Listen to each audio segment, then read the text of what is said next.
críticos de cinema, onde vivem, o que comem e por que alguém é pago pra falar mal de um filme? Tudo isso hoje no Pinguim Dançarino. Não me empurra que eu já tô na beira, tentando não fazer doideira. Eu sou o David João da Purificação, você tá no Pinguim Dançarino. Esse canal é uma extensão do meu podcast que é voltado para discutir a animação e seus aspectos linguísticos. Se você tem interesse, eu vou deixar no link. Eu tô fazendo esse vídeo porque vira e mexe eu me pego pensando sobre esse assunto, né, e discutindo ele várias vezes. E eu acho que em relação à crítica de cinema rola muito desinformações, assim, pra vários lados, sabe? Gente que fala que o crítico faz isso, que o crítico é o dono do filme, que o crítico pode estragar a sua experiência. Eu discordo de vários desses pontos e por isso eu queria estar trazendo às claras esse assunto. Eu sei que uma galera acha que o cinema independe da crítica, que se a crítica acabasse hoje, o cinema continuaria. Minha gata tá brincando com o meu fone. E apesar de ter um bocado de verdade nisso, eu acho que toda vez que alguém fala isso, ela tá simplificando muito o papel da crítica de cinema, tanto quanto uma expansão da sua experiência, quanto o próprio papel social que a crítica tem. Até porque quando a crítica começa em 1896 com Maxim Gorky, ela tem um papel bem descritivo e jornalístico. Então esse primeiro papel da crítica, ele vem tanto com esse caráter descritivo da experiência do autor, quanto um caráter de divulgação do que foi o cinematógrafo. E ainda tem vários críticos que seguem por essa linha. Aqui no Brasil a gente tem Isabela Boscov, por exemplo, que ela é conhecida por fazer essas críticas com esse viés mais jornalístico e tal. E se a crítica começa com esse lado descritivo e esse lado externo ao cinema, com o passar do tempo ela vai ganhando características internas e ela vai fazendo parte da vida de profissionais que mais tarde trabalhariam pro cinema e seriam nomes importantíssimos. A gente tem o Godard, por exemplo, que começa como crítico de cinema. A gente tem o Peter Bogdanovich, a gente tem o Guillermo del Toro. E aqui no Brasil as coisas não podiam ser diferentes. A gente tem o Rogério Sgarzella, recentemente a gente teve o Kleber Mendonça Filho, que ele era crítico de cinema e depois tornou-se do cineasta mais populares aí. E tem o maior de todos, né, que é o Glauber Rocha, que tem um ensaio incrível que tá no Folha Conta 101 anos de cinema, em que ele interpreta o cinema do Griffith como o Novo e o Velho Testamento do neoliberalismo econômico, assim, foda, fica a dica aí. E só que o mais legal da crítica de cinema é que ela ainda tem outras funções. Eu já citei o caráter jornalístico, eu já citei a importância dela enquanto formação de profissionais, só que ela ainda vai além. E ela não só participa da formação de profissionais, mas também fornece para os próprios profissionais do cinema outras visões do que é o seu cinema e outras possibilidades que nem os próprios autores enxergaram. Por exemplo, voltando no livro Folhas Contas 101 anos de cinema, que aliás é um ótimo livro, e porque ninguém tá me pagando para divulgar, tem muito espaço aqui nesse vídeo. Tem uma entrevista com o Fritz Lang que ele comenta que numa conversa com o Godard, ele percebeu que o Godard sabia muito mais dos filmes dele do que ele mesmo, enquanto autor. E esse tipo de visão, esse tipo de experiência que debater cinema e que a crítica de cinema propõe é uma das coisas mais fantásticas que a crítica oferece. Mas eu tô me adiantando um pouquinho aqui. Para entrar melhor no que é a crítica de cinema, eu vou dividir ela em dois pilares que eu enxergo como as principais linhas que as pessoas acabam adotando assim na hora de escrever. Claro que cada um desses pilares vai ter as suas particularidades e vai ter vários subtipos. O primeiro é uma galera que segue uma tendência que eu chamo de crítica francesa. Eu não chamo assim porque esse é um modelo exclusivo da França, esse é um modelo que se difundiu também em toda a Europa, mas eu acho que os pontos principais assim foram muito difundidos durante a Nouvelle Vague, e os autores mais populares que andam na boca dessa galera é essa galera da New Wave francesa mesmo, como o Godard, o Truffaut e o André Bazin, que é o teórico que o pessoal mais acaba falando. A crítica que eu chamo de crítica francesa é uma crítica que busca muito mais construir uma ideia baseada em como foi a experiência do autor vendo o filme. Então é um tipo de crítica que não acredita muito no senso objetivo cinematográfico, e sim no potencial subjetivo do cinema, como ele nos impacta através da nossa experiência. Citando exemplos conhecidos aqui no Brasil, a gente tem uma galera hoje em dia que segue essa tendência, né? O Felipe Leão, que é crítico e professor do cinema, meu amigo Diego Quaglia, que inclusive... Beijo, Diego, porque ele me ajudou a finalizar essa pauta, esse vídeo não estaria saindo sem ele.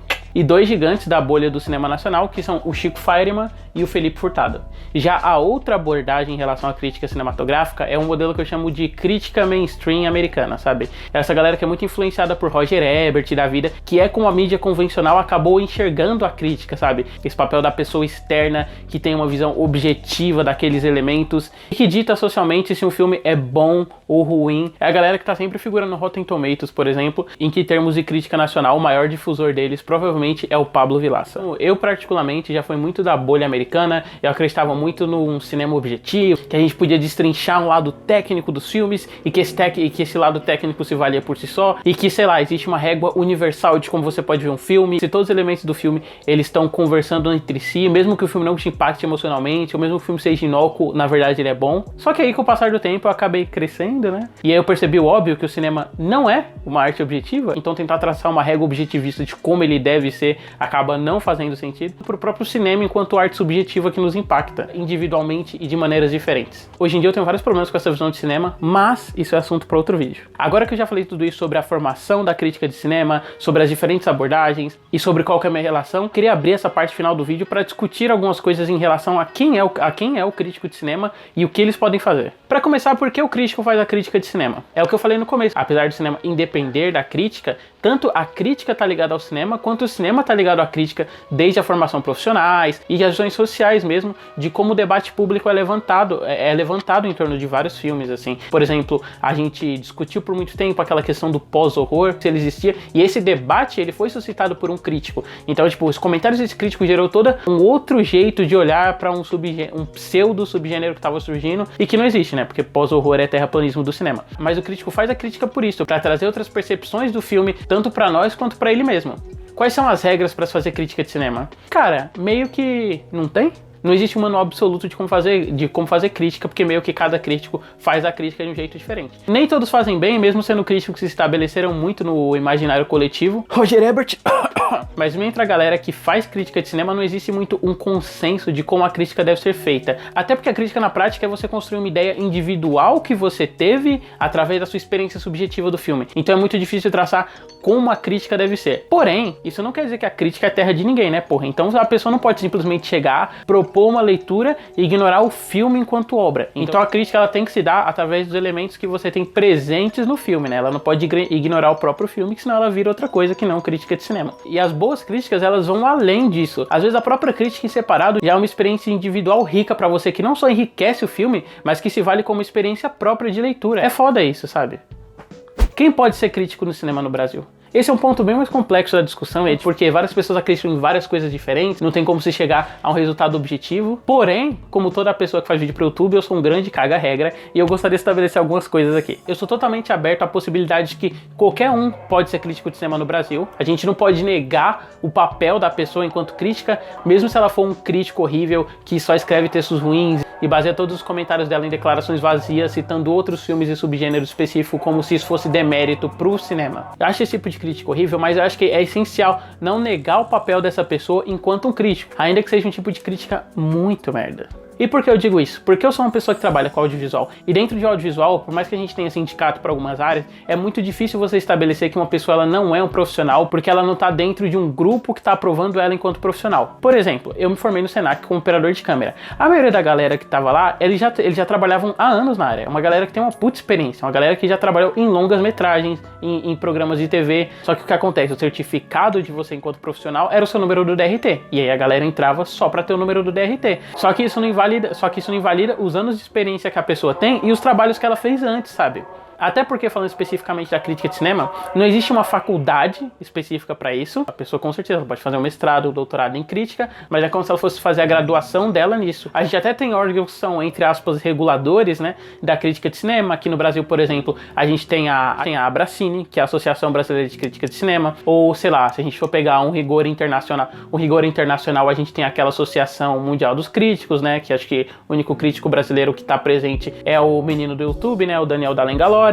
Só que por mais que a gente queira basear a crítica do cinema a esses órgãos regulatórios, ela existe independente disso. E a própria escolha de você querer limitar isso a um órgão regulatório vai mostrar muito mais da sua régua enquanto pessoa que está medindo que de qualquer mérito da crítica em si. Porque, por exemplo, se eu não me engano, você tem que escrever 4 anos consecutivos sobre cinema para você conseguir o certificado da Abracine, né? Mas isso não quer dizer que você vai ser um puta crítico fazendo isso, sabe? Tem gente que produz conteúdo sobre filmes há mais de 5 anos e tá fazendo há mais de 5 anos o mesmo trabalho medíocre de esse filme é ruim porque parece novela mexicana, meu. A fotografia dele parece filme B, meu, é horrível. Como se o próprio filme B fosse um demérito. Então, mesmo a pessoa estando certificada, por exemplo, na Abracine, isso não necessariamente qualifica ela como um grande crítico. E trazendo, por exemplo, uma polêmica desse ano, teve toda uma discussão, porque um dos críticos que era reconhecido pela Abracine, ele tinha um texto antigo em que ele falava que uma das melhores coisas do filme era o fato de você poder ver 2 adolescentes jovens seminuas se pegando no chuveiro. Então, né, complicado.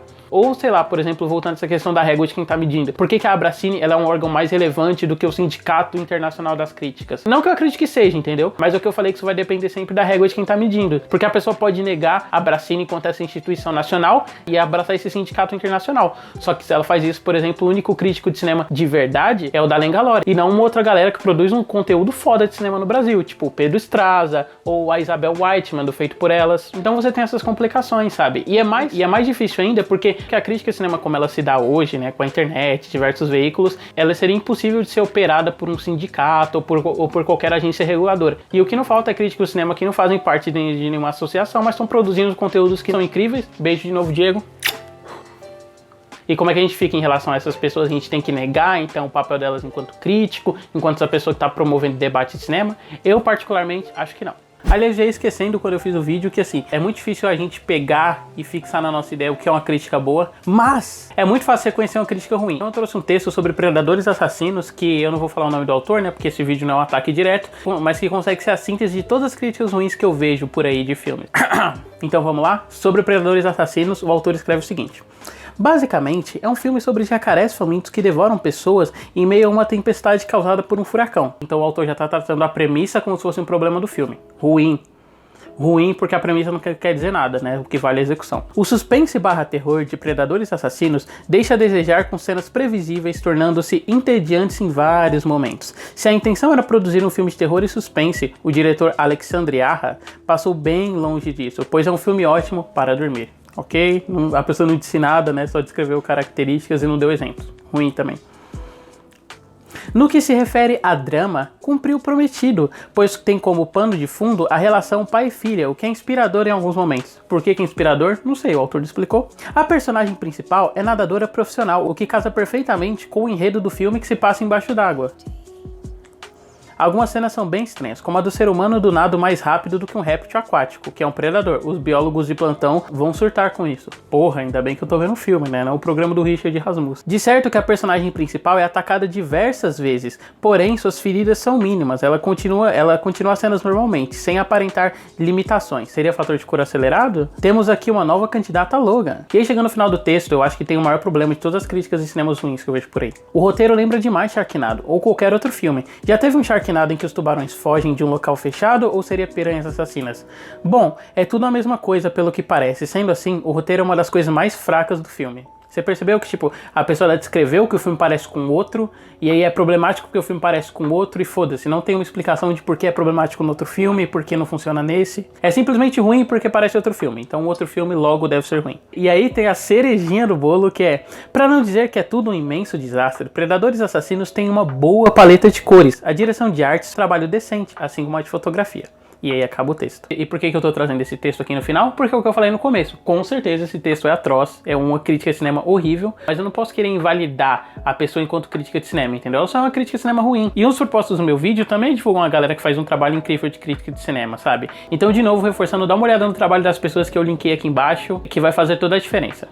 Então é isso, o vídeo vai ficando por aqui mesmo. Eu acho que ele vai ficar enorme, que eu já dividi ele em umas 4 partes aqui. Você tem toda a liberdade pra discordar e me mostrar pontos em que eu tô errado, ou visões que eu tenho equivocada, e eu posso até voltar e fazer uma parte 2 baseado nos comentários desse vídeo, porque tudo que eu quero ouvir é a galera que produz crítica de cinema, o que eles pensam sobre isso. Além disso tudo, eu vou deixar linkado aqui nesse vídeo os críticos de cinema que eu citei, o trabalho deles. Super vale a pena, é uma galera que tá interessada em promover o cinema enquanto debate, que usam os textos dele para elevar os filmes e criar uma experiência individual para você. Então super dá uma conferida, principalmente do Diego. Então é isso, até breve com o próximo vídeo.